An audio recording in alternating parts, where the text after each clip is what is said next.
جانوروں کے ساتھ مہربانی۔ ایک دفعہ کا ذکر ہے، ایک صحابی کہیں جا رہے تھے۔ کچھ دور گئے تو راستے میں ایک جھاڑی ملی۔ جھاڑی کے اندر سے چوں چوں کی آواز آ رہی تھی۔ آواز سن کر وہ جھاڑی کے اندر گھس گئے۔ دیکھا تو وہاں چڑیا کے ننھے ننھے بچے تھے۔ یہ ابھی اڑ نہیں سکتے تھے۔ بچوں کو دیکھ کر صحابی بہت خوش ہوئے۔ جلدی سے سب کو پکڑا اور چادر میں چھپا کر جھاڑی سے نکل آئے۔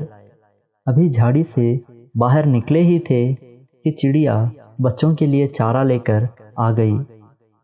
بچے چادر کے نیچے سے چوں چوں کر رہے تھے۔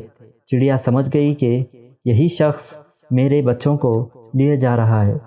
وہ بہت بے چین ہوئی اور صحابی کے سر پر منڈلانے لگی۔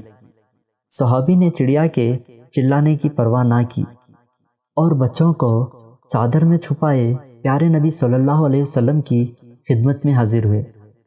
چڑیا کے ننھے ننھے بچوں کو دیکھ کر آپ صلی اللہ علیہ وسلم کو ترس آ گیا۔ پوچھا، یہ بچے تمہیں کہاں ملے؟ صحابی نے سارا حال کہہ سنایا۔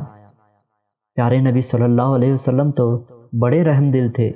بچوں کو ماں سے چھین لینا اور اس طرح ماں بچے سب کو ستانا اور پریشان کرنا بھلا آپ صلی اللہ علیہ وسلم کب گوارا کر سکتے تھے؟